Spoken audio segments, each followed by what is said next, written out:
What's the deal, YouTube? It's your girl, Miss Honey. Welcome back, you guys. Welcome back to the channel.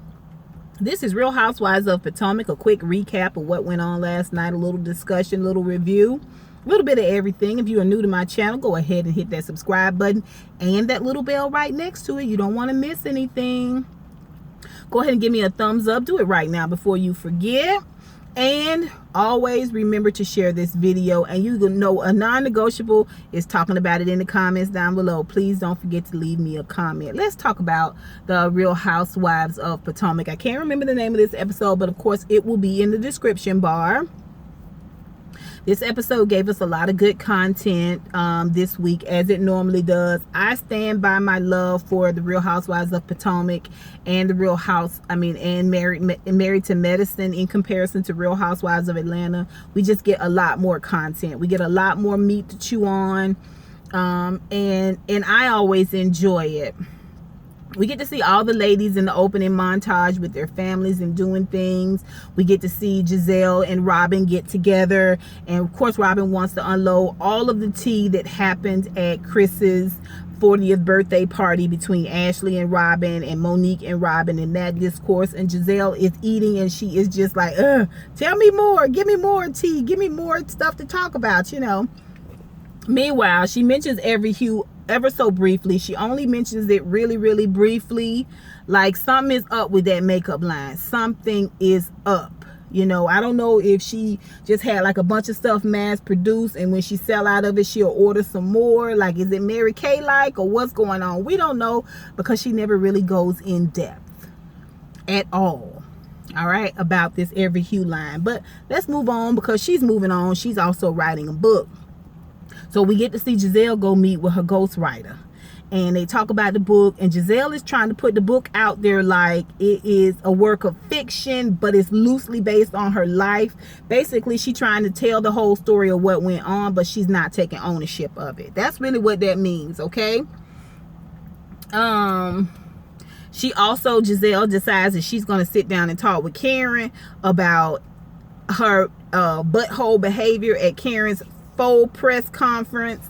And she calls Karen and tries to get Karen on the phone. She can't get Karen on the phone. She texts Karen and they finally decide to get together for lunch. That was a weird lunch because Gizelle was really trying to poo-poo her behavior and trying to move Karen past it. Like, let's move past that. We don't have to keep talking about that. You know I'm your friend. You know I love you. I'd rather die for you. Not my friend. My friend, I don't know nobody that would have did that. Had a shirt made up with all these sort of derogatory dissing names about me and my husband and our tax situation. But Karen is kind of trying to hold Gizelle's feet to the fire, but obviously they both need each other on this show, in this season. They both need to keep the checks coming. So Karen has not let it go. She put a pin in that, but she does try to move on with a modicum of decency and professionalism with Gizelle, but we're gonna see how long that lasts.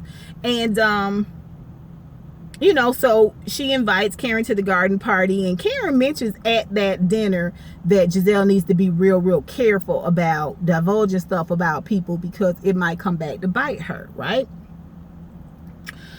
Let's see who else. We saw Candiace. Candiace's mom, it comes to stay with her once a month in this condo that they have. Her and her mom own this condo. Her mom has a floor on the condo, and but her and Chris live in the condo full time. And Candiace wants us to see just how bossy her and her mom is, but we also get to see that Candiace is also bossy. She bossed the sister around. She bossed the boyfriend around about changing plates out, even though he doing all the cooking.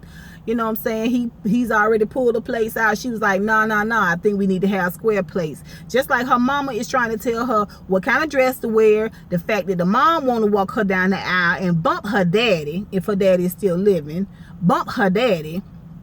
I need to walk you down the aisle. That would be cute. Like, you want to be the head of this empire, and you're the whole empire, because the mom put in on the hairline that she has with the sister, the hair weave line. The mom put in on the condo. The mom paying for the wedding. Yeah, She feels like that's her empire. She's running the helm. If you was paying for stuff yourself, your mama wouldn't have so much to say. That's my opinion. That's my opinion. Given her the kind of investment that her mom has, she feels like she has the right to put her input in on every single solitary thing that Candiace is doing. All right. So let's talk about Monique. Monique, she has an after birthday party breakfast brunch with the family that stayed there at the house, her family and Chris's family. And y'all know Monique is a chatty Cathy about some things we're gonna learn. And so she talking their ear off about what happened with Robyn, which no one cares because they don't have context. They don't know Robyn. All they know is all the jibber jabber you're telling them. So shut up sometime and listen, Monique. You don't have to talk so goddamn much. Well, we learn later on when she's getting concierge service from the pastor. Now, when you got money and you putting regular tithes and offering in at a certain level, at a certain giving level, you get concierge service from the pastor. So they over at the pastor's house having their counseling session, and Monique is sitting there with her feet up. She done put socks on and she putting her feet up on the sofa, and she is relaxing, chilling, right? Because you paid for this comfort, right? And she lets it be known that she recently had a miscarriage. And her and Chris were really, really, really taken aback by this whole situation with she's dealing with it in her own way. She's compartmentalizing it. And she probably wouldn't be able to do that as easily if she didn't already have 2 kids. Still feels the loss. Still is upset about it. It's just a little bit different. And Chris upset about it too. Y'all know they want a big family. Chris loves children. But he is taking his cues from her. She seems like she's okay. She seems like she's dealing with it. So he's dealing with it too. Right? But he is thrown aback by the fact that she hasn't had like a full-on breakdown yet. But again, she's compartmentalizing. Like, it's going to come out at some point. They obviously are both sad. My condolences goes out to both of them. But apparently none of the girls know. I'm sure Sharice knows, but none of the other girls know. Okay, and this goes back to that whole Ashley situation. Like, you got a lot of minutia going on in your own life, but you focusing on other people's stuff. No good. It's no good at all. So we do learn that about Monique. We talked about Candiace, Robyn, Ashley. Ashley goes to the therapist. She seems like a really good therapist. And it comes out that Ashley has always been backburnered by her wife, by her, forgive me, Lord, by her mom for a man. The mom is always putting Ashley down for a man. She did it when she was a small child, and she's done it consequently with every man since then. But just like Ashley feels a certain amount of obligation to Michael, she feels a certain amount of obligation to her mom too. You know, and she's doing a lot to keep them both happy because she feels like it's the most unselfish thing she can do, considering all that they have done for her. Her mom on an emotional level, and her husband on a financial level. So, you know, we're kind of seeing that Ashley has this weird dynamic between her mom and her husband. And to me, if you don't have enough balls to tell your mom, then you should have enough balls to tell your husband. But you don't want to cut either one of them off. You really would like to walk this fine line, trying to keep everybody happy, even though it's making you miserable, as much as you possibly can. If he would let you go on with that, that's exactly what you would do. But I digress. It was sad. It was sad. It was sad. You know, just because you can really tell that it's so easy to screw somebody, another human up, just because you gave birth to them. You know what I'm saying? You got to be real, real careful, because, you know, Ash is pretty messed up. She's pretty messed up. You know, she's pretty messed up, and she's gonna go from person to person people pleasing until she gets this rectified. I promise you. But it's even more reason why you don't need to be in Robyn's business. But we get to the garden party finally, and it's Gizelle's garden party. We get to see Sharice there, and Sharice is obviously a friend of the show, but I don't know if she's an executive producer as well, because she seems to have quite a bit of scene time within the last couple of episodes, and she's had quite a bit of dialogue as well. So yeah, I don't know if she's the Mariah of this show or what, but I love the fact at the garden party that when she tried to jump in the conversation between Gizelle and Karen, trying to kind of mediate what all the other ladies was feeling, all that, and Karen asked her why she was speaking. Why are you talking? Why are you in this? It was real good. It was real good. Good shade. I enjoyed that. Monique comes and her and Ashley come together, which, you know, I'm interested in knowing if Ashley knows about, because they want to be the young fresh girls of the group along with Candiace. But I'm just wondering, has Monique shared with y'all that she has had a miscarriage? Has Ashley shared with Monique the fact that her mom is dating a jackleg, a ne'er-do-well, you know what I'm saying, a scoundrel? I just wonder how close they really are, in my opinion. I mean, I just feel like it ain't as close as they leading on to believe. You know, they hanging together because they are in the same demographic age-wise. That's what I see. But they're not necessarily genuinely friends. But neither is Karen and Gizelle, in my opinion. Okay? So, yeah. Anyway, so of course Robyn is there, Monique is there, Ashley, like I said, Gizelle, Karen, Sharice is there. There's no Candiace there, which, you know, they don't really even mention Candiace at all, you know, in terms of you know, in terms of her, where is she, what's going on, why couldn't she make it, that type of thing. And Gizelle reads a little excerpt from her book, which is crickets. It is complete and utter crickets after she reads it. I think it was awkward. I think it was a setting where people were half listening. So that's a lot of reasons why no one had a lot of input. I do think that the ladies give Gizelle a lot of passes. They don't come down on Gizelle as hard as they come down on Robyn. They don't come down on Gizelle as hard as they come down on Karen. Now, it was some stuff said in the confessional, but at the table, it really wasn't full on. You know, not that they necessarily should have done it. I've just noticed that a lot of people are giving Gizelle passes. I would have told Gizelle that was inappropriate, her having that shirt on last week. I mean, y'all call everybody out for their stuff. I just don't understand why people not calling Gizelle out a little bit more. But, Again, there was some confessional shade, but at the table, people were like, I really wasn't paying too much attention, so I'm going ahead and eat this. I'm not going to get involved. You say you writing a book, have at it, girl.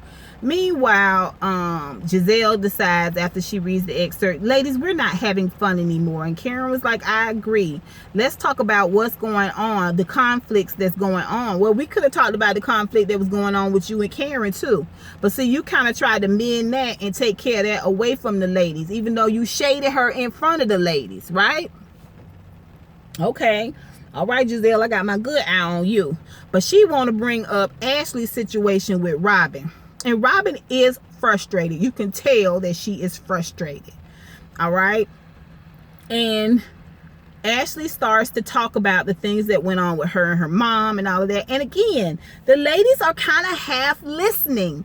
It wasn't like people were consoling her, or, you know what I'm saying? It wasn't, conversation wasn't in this place of encouragement for Ashley. It was more like, you know, everybody was watching a tennis match between Ashley and Robyn. You know what I mean? The conversation wasn't had for resolution, in my opinion. Although it did come out that a lot of what Ashley is saying and doing with regards to Robyn is her projecting how she feels about her mom and her mom's behavior with men onto Robyn. Okay. And to me, she should have dinner with Robyn and talk with Robyn and just get it out there. Robyn is left once again continually explaining the fact that she's okay with the shit that her and Juan have going on. And Ashley has more balls and more guts talking about Robyn's business than she do talking with her mom. It's the oddest thing to me. You don't deal with your shit. You rather put your nose in Robyn's shit, even though it's similar, and you're projecting. You got it in for Robyn. You go hard on Robyn. There may have been a little small apology coming from Ashley on her part, but okay. And then they try to kick the conversation back up about Monique and the social media and Robyn's feelings about the meme. To me, it's a non-conversation. Like, I just feel like, Robyn, what do you have going on in your life that could even remotely be more interesting than these minute beefs you have with the other ladies? None of it is interesting. I really don't see anything interesting about Robyn. I feel like we could have replaced Robyn, honestly, and dealt with Charisse's divorce on this season. We didn't need Robyn because Robyn doesn't have really a lot going on. All she has is these minor conflicts with a couple of the other ladies. So that was the garden party. We did get to see Ashley sit down and talk with her mom, have dinner with her mom. You could tell that she was super, super nervous. She had, like I said, so much more forthright, honest conversation with Robyn about Robyn's business than she does about her mom, and she is both financially and emotionally invested in this relationship with her mom and her boyfriend. It is breaking up her marriage, and she cannot bring herself to tell her mama the raw, honest truth, and the mom knows it. The mom knows it. She's not going to commit to leaving this man because she ain't ready to leave this man. She ain't thinking about leaving this man at all. And Ashley goes to the bathroom to gather herself, and the mom gives her a hug, and I understand. Are you telling me you cutting me off? And she wants to cry about that. I mean, that's why they call it tough love, because it's love, it's tough, and it's necessary. Like, you gonna have to me, Ashley's mom looked like she been rolled hard and hung up wet. She working in a nursing home. If anybody ever been in a nursing home or worked around, even if you worked in administration in a nursing home work is not easy. Taking care of people on a daily basis and making sure they have what they need on a daily basis is not an easy task. She looked rolled hard and hung up wet. Ashley say when she met the man lived in a tent. And if it wasn't for the fact that they had children, they would still be living in that tent. She is in a bad way with this dude, and the only way that she's going to be able to purge herself of some of the baggage that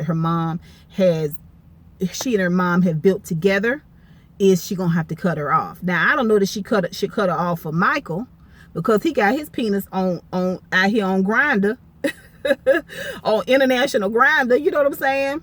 I don't know. You need to do it for yourself. You need to do it for yourself. She had all that conversation with her mom. She still was not definitive with her mom.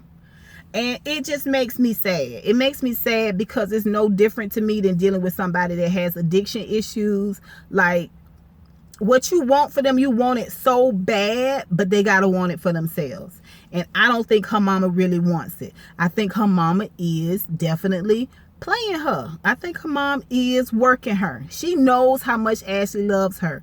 She's working Ashley. She might not call it working Ashley, but she working Ashley. She is. She working them pockets. Like, she running that bag. Running Ashley pockets hard. And Michael's. But that's it for the Real Housewives of Potomac. You guys tell me what y'all think. That first of all, my condolences go out with Monique, but that was a tough conversation. Ashley and Robyn dynamic, like, wow, we really came full circle with why she is so invested in Robyn's business, because Robyn reminds her of her mom and her mom's choices in men. But again, none of that is your business, Ashley. Your business you ain't handling. Robyn you trying to handle, and that's not cool. That is not cool. And Robyn is so frustrated about it. She is so frustrated about it. You guys let me know what you thought about this episode. Put it down below. Let's talk about it. I'm really interested in hearing what you guys think about this whole Ashley situation. I really want to know. So put it down below, you guys. Thank you so much for tuning in. Don't forget to rate, comment, and subscribe. And as always, mwah, mwah, mwah.